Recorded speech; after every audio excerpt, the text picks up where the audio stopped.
कानून किसी का घर के चौखट का कोई जो है मतलब दलाल थोड़ी है कि मतलब जो है कानून आप पे लागू होता है, हम पे लागू होता है, किसी और पे लागू नहीं होता। कानून तो सब पे लागू होता है।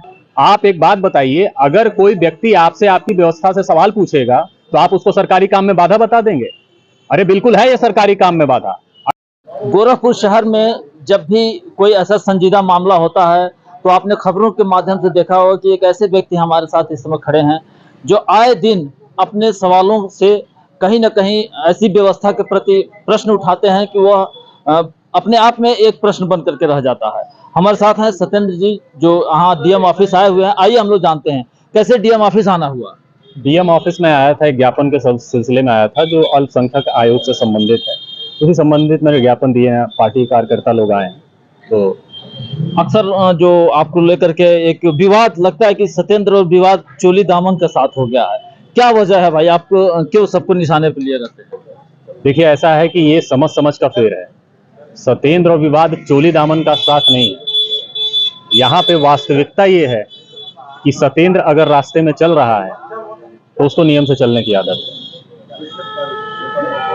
आप इस बात को अच्छी तरह से समझिए कि मैं जैसे जी रहा हूं या मैं जैसे चल रहा हूं, तो मेरी ये आदत नहीं है कि मैं आपको कानून सिखाऊं, मैं आपको चलना सिखाऊं, मैं आपको जीना सिखाऊं। लेकिन अगर आप हमारे चलने के बीच में आते हैं तो हम आपको जरूर सिखाएंगे, क्योंकि कानून किसी का घर के चौखट का कोई जो है मतलब दलाल थोड़ी है कि मतलब जो है कानून आप पे लागू होता है, हम पे लागू होता है, किसी और पे लागू नहीं होता। कानून तो सब पे लागू होता है, चाहे वो आईपीएस हो, आईएएस हो, जज हो, कोई भी हो भाई।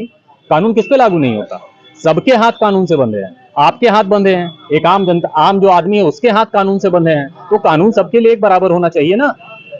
नहीं तो बराबर है, तभी तो आपसे प्रश्न पूछा जा रहा। अभी कुछ दिन पहले काफी चर्चा में रहा जो गोरखपुर सदर अस्पताल को लेकर के खामियों को आपने उठाया था, तो पता चला कि मुकदमा लिख गया है। क्या आपको नहीं पता? आप पत्रकार, आप एक पत्रकार हैं, क्या आपको नहीं पता है कि जिला अस्पताल से लेकर के सरकारी अस्पतालों में क्या क्या खामियां हैं? क्या आपको पता नहीं है कि मेडिकल कॉलेज में क्या क्या दिक्कतें आती हैं? अगर नहीं पता है तो कोई पत्रकार अपने एक परिवार को लेकर जिला अस्पताल दिखाने चला जाए, सिर्फ बिना बताए कि मैं पत्रकार हूं, मेडिकल कॉलेज चला जाए, अनुभव हो जाएगा। सब कुछ सबको पता है।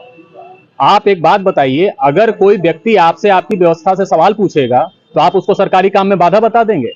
अरे बिल्कुल है ये सरकारी काम में बाधा। अगर आप सही से काम नहीं करेंगे तो सवाल पूछना मेरा हक है, उसको बाहर लाना मेरा हक है। अगर आप इसको बाधा का नाम देते हैं तो बिल्कुल यह बाधा है। लेकिन जो गलत है उन पर एक्शन भी तो होता है प्रशासनिक तौर पे। देखिए, मेरी बात को समझिए, निचले स्तर पे बड़ी कार्रवाइयां होती हैं, इसमें कोई दो राय नहीं है। शीर्ष स्तर पे कार्रवाई का जो रेशियो है वो सबके सामने है कि कितना होता है। जांच जांच की घुट्टी पिला पिला करके पब्लिक को बरगलाते रहे ना। एक जो पावर, जिसके हाथ में जो पावर है उसका वो दुरुपयोग कर रहा है। मुकदमे की आप बात करते हैं, मुकदमा लिखना संविधान में यह है कि हर एक शिकायत पे मुकदमा दर्ज होना चाहिए, रजिस्टर होना चाहिए। अगर शिकायत रजिस्टर हो गई तो वो मुकदमा हो गया। तो ये तो संविधान में है भाई। पुलिस कितनों का मुकदमा दर्ज कर लेती है। प्रश्न ये है कि आप हमेशा निगेटिव ही दिखाते, कोई अच्छाई शहर में नहीं दिखाई दे रही आपको। आप मुझे एक अच्छाई बता दीजिए, मैं आज दिखा दूंगा। अच्छाई बताइए। आप किस सेक्टर में अच्छाई जानना चाह रहे हैं? किस सेक्टर में? मैं आपको बता रहा हूं, आपकी सरकारी व्यवस्था जो मशीनरी है, ठीक, मेरे सामने जिला अस्पताल ही नहीं है। जिला अस्पताल हो गया, मेडिकल कॉलेज हो गया, आपका पुलिस डिपार्टमेंट हो गया, मैं बिजली विभाग हो गया, आपका नगर निगम हो गया। आप कोई एक विभाग बता दीजिए जहां पे पब्लिक का काम नियमानुसार बगैर उसको प्रताड़ित किए, परेशान किए हो जाता है।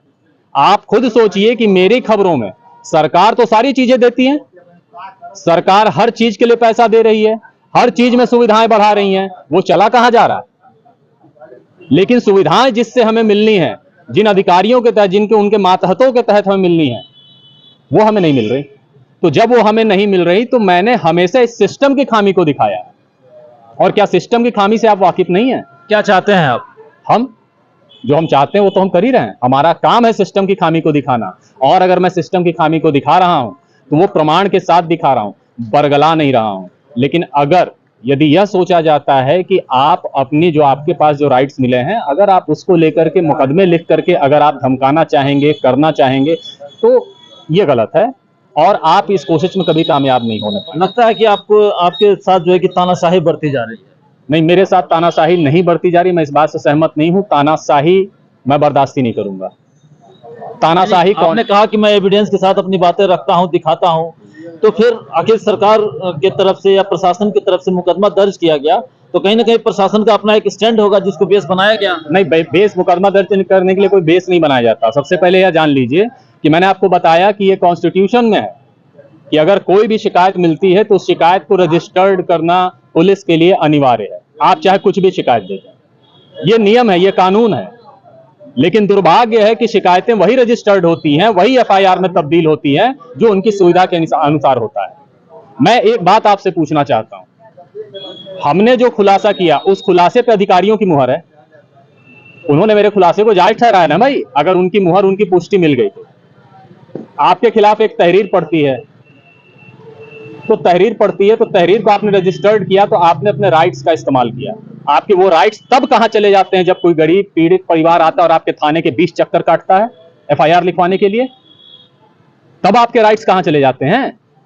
तो आपके राइट्स आपने अपने सहूलियत के हिसाब से बना रखे हैं, जिसमें मनमानी आप कर रहे हैं। जिसको करना चाहिए वो नहीं करेंगे, जिस पे करना नहीं चाहिए उस पे आप करेंगे, जहां जांच करनी चाहिए वहां जांच नहीं करेंगे। अभी आपने हाल में देखा, अनु सरकारी जो डॉक्टर साहब हैं उनके ऊपर हमला हुआ। तमाम लोग ये सवाल उठा रहे हैं, मैंने भी देखा कि तमाम लोग सवाल उठा रहे हैं कि सिपाही के फेवर में मतलब जो है सिपाही के खिलाफ तो कार्रवाई हो गई, डॉक्टर साहब और उनके स्टाफों पे कार्रवाई क्यों नहीं? उन्होंने भी तो एक दिन पहले मारा था। मैंने तमाम जगह सोशल मीडिया में देखा, आपके पत्रकार बंधुओं को देखा। मैं आपसे पूछता हूं, पुलिस से आपकी क्या उम्मीद होती है? पुलिस से उम्मीद ये होती है, पुलिस हमें किस चीज के लिए रोकती है? आपको किसी ने पिटाई कर दी तो आप 2 दिन बाद जाके उसकी पिटाई कर देंगे, तो पुलिस क्या करती है? मुकदमा लिख लेती है।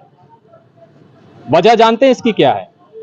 आपके साथ कुछ गलत हुआ है तो उसके लिए आपके पास प्रॉपर फोरम बना है, आप शिकायत करेंगे। आप किसी भी स्तर पे, किसी भी हालात में कानून को अपने हाथ में नहीं ले सकते। आप कानून हाथ में ले सकते हैं क्या? नहीं ले सकते, बिल्कुल नहीं ले सकते। तो जब आप नहीं ले सकते तो मैं कहता हूं कि सिपाही के साथ अगर एक दिन पहले अनु सरकारी के यहां मारपीट हुई तो वो खुद एक सिपाही है, वर्दी में है, भले निलंबित है, बर्खास्त नहीं ना है भाई। क्या सिपाही को कानून हाथ में लेने का अधिकार है? मैं उन पत्रकार भाइयों से पूछना चाहता हूं जो आज परचम बुलंद कर रहे हैं कि पीड़ित सिपाही के ऊपर कार्रवाई हो गई, डॉक्टर के खिलाफ नहीं। क्यों होगी भाई डॉक्टर के खिलाफ कार्रवाई? पुलिस को कानून का रक्षक बता रहे हैं ना आप लोग, तो कानून का रक्षक ही कानून हाथ में ले लेगा। फिर आप ही लोग कल को चिल्लाते हो कि अगर पुलिस किसी को 4 झापड़ मार दे, देखो पुलिस जाति कर रही है, पुलिस किसी को टॉर्चर कर दे, पुलिस को टॉर्चर करने का अधिकार नहीं है, पुलिस गोली मार दिया तो पुलिस को इनकाउंटर फेक है, पुलिस को इनकाउंटर करने का अधिकार नहीं है। हाँ, करते हो ना आप? यानी पुलिस को भी कानून हाथ में लेने का अधिकार नहीं है। तो अगर पुलिस ही कानून हाथ में लेने लगे तो हम और आप क्या करेंगे? अंतिम तौर पर क्या कहना चाहेंगे? बस यही कहना चाह रहा हूं,